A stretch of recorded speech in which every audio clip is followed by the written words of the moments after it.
Good evening, everyone. Phil here, and welcome to the Daily Wrap for what was Wednesday, the 7th of August, 2024. My next to last day of streaming this week, because remember, this week is weird, a super long streaming week. I will be here tomorrow, all right? What a day today was, because coming off of my appearance on the Kino Casino podcast show last night, basically, this was awesome because I had momentum. People wanted to see me in action. They're like, oh, we really liked this guy on the show last night. Let's see what he does. Today ended up being a great day because today was an experimental day with my PC. Just got it up and working.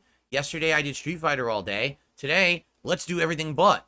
So, what did we do? Well, first of all, had a really great podcast talking about my best day ever in Street Fighter, my first day on the PC. Also about, being on Kino Casino, and talking about this story about how Ubisoft has literally wined, dined, bribed, and basically flew content creators out to California to go to a all expenses paid Disneyland trip and cruise on a boat so that they would play Star Wars Outlaws early and essentially give them good reviews of it. Why else would they have done that and paid them for that, right? So tons of content, a 2-hour podcast today. Why? Well, because I had a lot to say, and because we had so many people coming over from the Kino Casino show to check me out. So it was constant contributions and conversation, and it just kept going and going and going, okay? It was great. I had a great time. Everyone is being ultra respectful from Kino Casino, and I really appreciate that. So, after the podcast, we jumped into my new PC, and we started doing a few things. First thing we did, we went through my Steam account, and we looked at the entire history, all the Steam games in my library, okay? Man, that was a walk down memory lane to see some of those games that I played so many years ago. And then we talked a little bit about, so what kind of stuff could I do, through Steam that would test the limits of what my PC can do graphically. So number one, we chose Portal RTX, which apparently is a recent update to the game Portal that adds ray tracing.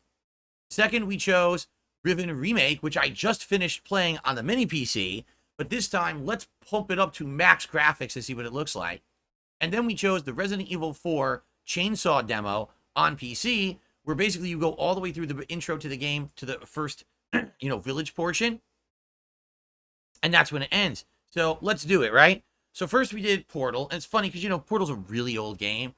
So even though it works at 4K resolution and it has ray tracing, it shrinks the HUD down to microscopic size. You can't even read it. It's like tiny little ants on your screen. Like, what does that say? I'm not kidding you. I had to use my phone here, and I had to use the camera to zoom in on my TV screen in order to read what the text said. That's how crazy small it was. So, only played, I'd say, maybe like 10, 15 minutes of Portal.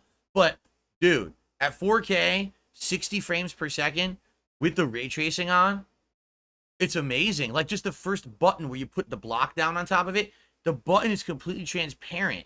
And you can see through the red, plastic glass through it. You're like, oh my God, the graphics are so sick. You go to the next room, you can see through all the grading and all this shit they put in there. I'm like, wow.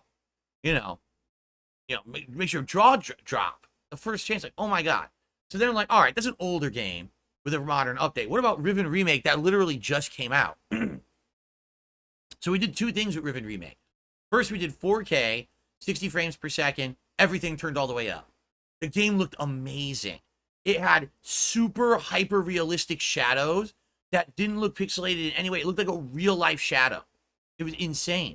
It had water effects that looked like you were sitting there at clear ocean water rippling in front of you. Wow.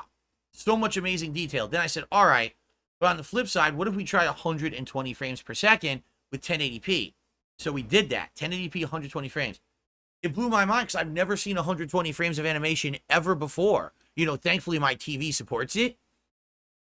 And I was like, wow, it's mind-blowing. Never seen this. Looks so amazing, I can't wait to play games of this eventually, So, and here's the thing. If I were to play Riven Remake again, I would do the 4K 60 frames. You don't need 120 frames of animation for a game like that. I would say first-person shooters, action games, driving, then you want the 120 frames. I don't think you want it for a standard game like that where you're just walking around. So, but yeah, the PC handled it very well. It looked absolutely gorgeous, right? Then the third thing we tried was the Resident Evil 4 chainsaw demo. And again, I started off at the 120 frames and it looked really smooth and everything, moving around, aiming the gun. But then I went to 4K. I was like, oh, this game is really gorgeous in 4K. Ridiculous amount of details. Everything looks so hyper realistic. You know, you're in the town, you're getting chased by the townspeople for the first time, and they just look like real people. Oh my god, so good, right? So that was the whole first stream, was basically a tech demo, and then at the very end, I set up my GOG account. I don't know if you say GOG or GOG.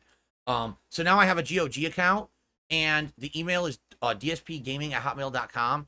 I guess what happens is if people over time want to donate games to me, that's what they could use to send them. But please don't just start sending me games willy-nilly. Please check with me either on a stream or email me at darksidephil@hotmail.com if you're interested in sending me a game to play. Be sure it's something I'm going to play. Don't waste money, please. Okay? Okay. So that was the first stream. Outstanding levels of support, double the attendance I usually get. You know, typically on a day stream, I'll get 300, 400 viewers. I had almost 600 viewers the whole stream. I had over 600 viewers at one point. So it's the guys who usually would watch Kino Casino. They came over and they hung out and they liked the stream. Then on the late stream, it was Stardew Valley Chill. And again, we definitely had some extra viewers, but Kino Casino was streaming at the same time. So a lot of the viewers stayed over there, which I totally understand. But still, we had some extra people come over. They supported. I did something different with Stardew. Someone had said, go into your NVIDIA control panel. And if you go to this display settings, there's a thing about colors. Make sure that you have like the best high-end colors enabled. So it had been the default. I clicked on the NVIDIA high-end color scheme or whatever. And then when I booted Stardew, people were like, dude, the game looks better. And I was like, what? They're like, yeah, the game literally looks better. The colors are more vibrant. They're popping now. So apparently your graphics card has vibrant colors and you just enabled it and now it looks even better. So I was like, so technically I could have done that earlier and the tech demo might have looked even better, right? Crazy. So 2 hours of Stardew Valley tonight. Lots of fun conversation and interaction. New conversation with newcomers from Kino Casino. And lots of progress. We're at the very tail end of fall now. So I had 2 amazing fishing days that netted me a ridiculous amount of money. I finished the final community center mission. Now I've unlocked the bus, and I guess the bus goes to the desert. So we'll be checking that out likely during the winter. In addition, you know, I did a bunch of new stuff. Like I got double the amount of mayo machines. I got 2 cheese presses. I got 2 kegs that now I can make mead and beer and wine. And I got a rare reward for unlocking the bus, a crystarium, that now you can duplicate gems. So I'm duplicating a diamond. So then at the end of the night, it was the Halloween event. They call it like the All Spirits Eve event, where there's a big maze, it's haunted and stuff. Pretty neat. And it was just a really awesome stream of progress and chill fun with everybody. So thank you, everyone who was there for it, who had a good time with me. I had an absolutely great time with you. I cannot wait for more cool content on my PC coming up. All right. So that was today. Tomorrow is my final consecutive streaming day of the week. What are we doing? Well, obviously, I'll have a podcast that'll cover everything from today more in depth, any new game news that pops up. And then we're going to do more Nintendo World Championships NES Edition on the Switch. I haven't played it in a while. The new week has happened, so now I could play the new weekly challenge that happened and more speed running, try to get more S ranks and stuff like that. It should be a good time. They're getting harder. The challenges are definitely getting harder. And hopefully you'll join me and you know, it'll be a different kind of stream than what I've been doing all week, right? Tomorrow night, instead of Friday Night Fights, because I'm not here Friday, it's Thursday Night Fights, Street Fighter 6. Definitely, I'm going to have a good time. I just don't know who to use. Should I push more progress on one of the 4 characters I've already used? Even if we want to see we try Zangief or something. We'll see. But I'm definitely excited because with this PC, I'm getting the best experience, the best response I ever had. Cannot wait for more, okay? So tomorrow, my final streaming day of the week. I hope you'll join me for it. Thank you all. It's been a great week so far. Let's end it tomorrow with a nice positive bang, as they say. All right? Everyone have a good night. See you in the AM, and peace out.